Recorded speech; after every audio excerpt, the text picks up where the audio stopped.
Cinema industry వైపు వెళ్ళాలనుకుంటున్నారా? మీకు మేమున్నాం. వెంటనే కాల్ చేయండి. నమస్తే, welcome back to Suman TV. Present మనతో పాటు ఉన్నారు ఎనలిస్ట్ మందరి కృష్ణారెడ్డి గారు. నమస్తే సార్. నమస్తే అమ్మా. Sir, USA birth right citizenship పైన మనం చాలా వీడియోలో మాట్లాడుకున్నాము. ట్రంప్ ఎప్పుడైతే అధికారంలోకి వచ్చారో ఈ బర్త్ రైట్ సిటిజన్షిప్ అనేది బ్యాన్ చేయాలి అని చెప్పేసి ఒక రూల్ తీసుకురావడం జరిగింది. అది ఇంకా ఆర్డర్లోనే ఉంది, ఇంకా ఏం అమలు జరగలేదు. దానిపై డిస్కషన్స్ జరుగుతున్నాయి. అయితే ఇప్పుడు కొత్తగా అమెరికాలో రేడియో జాకీ షావేజ్ అనే ఒక వ్యక్తి ఈ భారతీయులు, చైనీయులు వీళ్ళందరూ కూడా ఏంటంటే అమెరికా బర్త్ రైట్ సిటిజన్షిప్ కోసము ఈ డెలివరీ టైంలో ఇక్కడికి వచ్చి డెలివరీ అవుతున్నారు. ఈ రైట్స్ రావడం కోసం అంటే భారతీయులు ముఖ్యంగా కకృతి పడుతున్నారు అన్నట్టుగా ఆయన ఒక కామెంట్ చేశారు. దానికి ట్రంప్ కూడా ఏకీభవించారు. మరి ఒక్కసారి మాట్లాడితే నిజంగా మన వాళ్ళు కకృతి పడుతున్నారా అని అంటే సార్? బర్త్ రైట్ సిటిజన్షిప్ అనేది ఒక అమెరికాకి పరిమితం కాదు. కెనడా, మెక్సికో ఇలాంటి అనేక దేశాల్లో బర్త్ రైట్ అనేది ఉంది. కారణం ఏంటంటే ఆయా దేశాల్లో ముఖ్యంగా అమెరికాలో వలసవాదుల వల్లనే అమెరికా అనేది ఏర్పడింది. అసలు అమెరికా దేశం లేదు. అనేక దేశాల నుంచి రావడం వల్ల శిక్షలు పడ్డ వాళ్ళని తీసుకొచ్చి అక్కడ వదిలేయటం వల్ల ఆ తర్వాత మెల్లమెల్లగా ప్రకృతి బాగుంది, కావాల్సినంత ల్యాండ్ ఉంది, వాటర్ సోర్సెస్ అన్నీ ఉన్నాయి అని చాలామంది వేరే దేశాల నుంచి అక్కడికి వలస వచ్చి అక్కడ శ్రీనివాసం ఏర్పరచుకొని ఒక 500 ఏళ్ల చరిత్ర, 450, 470 సంవత్సరాల చరిత్ర కలిగినటువంటి దేశం అమెరికా దేశం. 500 ఏళ్ల క్రితం అమెరికా అనేది లేదు. అంటే ల్యాండ్ ఉంది కానీ మనిషి లేడు, దేశం పేరు లేదు, దేశం గురించి ఎవరికి తెలియదు.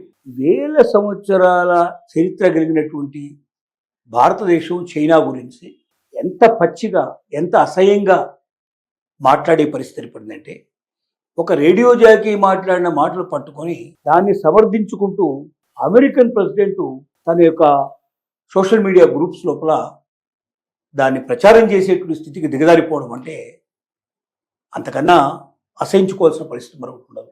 వాళ్ళ వాదన ఏమిటంటే ముఖ్యంగా భారతీయులు, చైనీసు 9th మంత్కు దగ్గరగా ఉన్నప్పుడు అమెరికాకు వచ్చేస్తున్నారు, ఇక్కడ పిల్లల్ని కనేస్తున్నారు.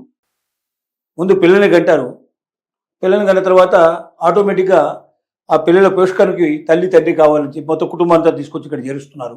చెత్త కుప్పని, పెంట కుప్పనంతా తీసుకొచ్చి ఇక్కడ చేరుస్తున్నారు అన్నట్టుగా భావం వచ్చేట్టుగా అతను మాట్లాడాడు. అంటే ఆ చెత్త అంతా తీసుకొచ్చి ఇక్కడ పడేస్తున్నారు, అమెరికాని నాశనం చేస్తున్నారు, అమెరికా అవకాశాలు దెబ్బ కొడుతున్నారు అన్న పదాలు ఉపయోగించడం జరిగింది.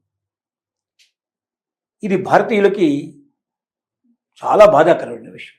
ఇంత అవసరమా?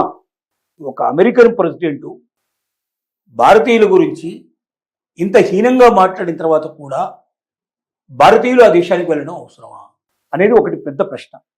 ఇవాళ ప్రతి భారతీయుడు ఆలోచించుకోవాల్సిన విషయం ఇది. మనల్ని గౌరవించి, మనల్ని ప్రేమించి, మనల్ని వాళ్ళలో కలుపుకొని మన ప్రతిభా పాఠవాలకి అవతల వాళ్ళు పట్టం కట్టేటువంటి పరిస్థితి ఉంటే మనం ఆ దేశానికి వెళ్తే డెఫినెట్గా అది మెచ్చుకోదగిన విషయమే. కానీ మనల్ని అసహించుకుంటున్న దేశంలోకి, మనల్ని ఎప్పుడు పంపిద్దామని చూసే దేశంలోకి, మనలో తప్పులు వెతికి మనల్ని ఒక నేరస్తుల్లాగా భావించి తీసుకొచ్చి వదిలిపెట్టడానికి సిద్ధపడేటువంటి దేశంలో మనం ఉండడం అవసరమా? ఆ దేశానికి వెళ్ళడానికి ప్రయత్నం చేయడం అవసరమా? అలాంటి డాలర్ డ్రీమ్స్ మనకు అవసరమా అనేది ఒక పెద్ద ప్రశ్నగా ఇవాళ మిగిలిపోయింది. సరే, బర్త్ రైట్ సిటిజన్షిప్ మీద ట్రంప్ ఎప్పుడూ దానికి వ్యతిరేకంగా తన ఆర్డర్స్ పాస్ చేశాడు. కానీ సుప్రీంకోర్టు దాకా కేసు వెళ్ళింది, ఇప్పుడు పెండింగ్లో ఉంది. కాబట్టి సుప్రీంకోర్టు నుంచి ఆర్డర్ వచ్చేదాకా చేయగలిగలేదు. కింది కోర్టులు ఎప్పుడో దీనికి వ్యతిరేకంగా తీర్పులు ఇచ్చాయి. బర్త్ రైట్ సిటిజన్షిప్ అని వాడిది కాదు, అమెరికా పుట్టినప్పటి నుంచి ఉంది. అమెరికాలో ఉన్నటువంటి పౌరులలో చాలామంది అట్టా వచ్చిన వాళ్లే. కాబట్టి దాన్ని మనం అంత తొందరగా తీసేయడానికి కుదరదు, మూలాన్ని మనం దెబ్బ తీసుకోకూడదు అనే ఉద్దేశంతో ఫెడరల్ కోర్టులు చాలా వరకు దానికి వ్యతిరేకంగా తీర్పులు ఇచ్చాయి. కానీ దాన్ని సుప్రీంకోర్టులో ఛాలెంజ్ చేయడం జరిగింది. సుప్రీంకోర్టులో కేసు నడుస్తోంది. మన వాళ్ళనే కాదు, మీరు అన్నారు కదా వేరే వేరే దేశాల నుంచి కూడా అమెరికా వస్తారని చెప్పేసి. అంటే ఉద్యోగాల కోసం వచ్చి ఇలా ఇంకా బర్త్ రైట్ సిటిజన్షిప్ పేరు మీద ఇంకా ఎన్ఆర్ఐలు వచ్చి ఇక్కడ సెటిల్ అయిపోతున్నారు అనే కామెంట్ కూడా చేస్తున్నాడు ఆయన. దీనికి అవకాశాలు కూడా ఉన్నాయి. కారణం ఏంటంటే అమెరికాకు వెళ్ళిన వాళ్ళు ఎవరైనా సరే డెలివరీ టైం లోపల ఇండియాకు రావడానికి ప్రయత్నం చేయరు. సహజంగా ఇండియాలో ఉన్న పరిస్థితి ఏంటంటే తల్లిగారింటికి వెళ్తారు.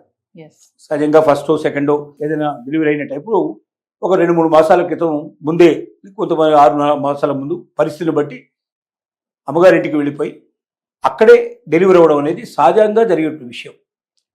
తర్వాత అందరూ బంధువులు, స్నేహితులు, చుట్టాలు అందరూ ఉన్నటువంటి భారతదేశం లోపల డెలివరీ అయినట్టయితే ఇక్కడ అందరి మధ్యలో డెలివరీ అయినట్టుగా ఉంటుంది.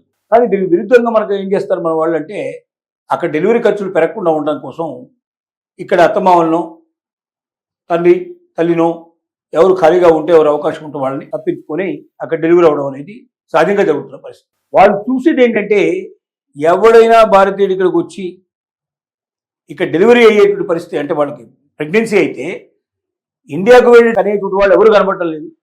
పైపెచ్చు 9th మంత్కు దగ్గరగా ఉన్నప్పుడు అమెరికాకు వచ్చేసి ఇక్కడ డెలివరీ అవుతున్నారు అని చెప్తున్నారు. కారణం ఏంటంటే యాక్చువల్గా మెక్సికో నుంచి విపరీతంగా అక్కడికి వస్తారు.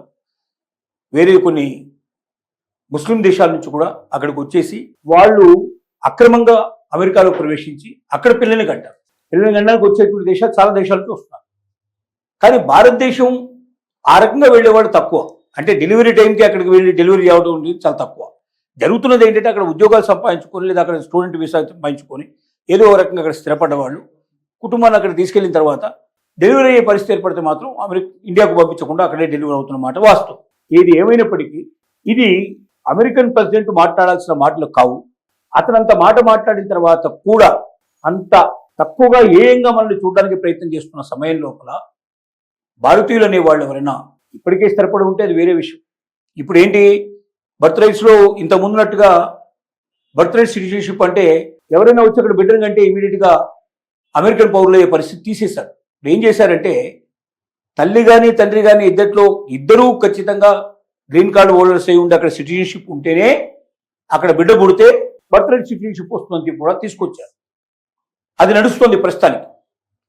అంటే ఇద్దరూ అమెరికన్ పౌరులు అయినప్పుడు తల్లిదండ్రి బిడ్డను కనడానికి తప్పే ఉంది. ఆల్రెడీ నువ్వు ఇచ్చిన కండిషన్ ప్రకారం అంటున్నారు కదా, అమెరికన్ పౌరులు భార్యాభర్తలు ఇద్దరు అమెరికన్ పౌరులై వాళ్ళు బిడ్డను కన్నప్పుడు అభ్యంతరం పెట్టాల్సిన పరిస్థితి ఉండకూడదు. అసహ్యంగా మాట్లాడాల్సిన పని ఉండదు. ఎందుకంటే వాళ్ళు భారతీయులు గారు వాళ్ళు ఇప్పుడు అమెరికన్స్ అవుతారు, అమెరికన్ సిటిజన్స్ అవుతారు. కాబట్టి ఇలాంటి పరిస్థితుల్లో ఇలాంటి దుర్భాషలు ఆడటం కానీ అసహించుకుంటే మాట్లాడడం కానీ ఒక దేశ ప్రెసిడెంట్కి అంటే హెడ్ ఆఫ్ ది కంట్రీ అలా మాట్లాడడం కరెక్ట్ కాదు. ట్రంప్ ఇలాంటి తెంపరితనాన్ని వదులుకొని సరైన పద్ధతిలో మాట్లాడాలి. లేకపోతే తనకి తగినట్టు గుణపాఠం కూడా నేర్చుకోవాలి.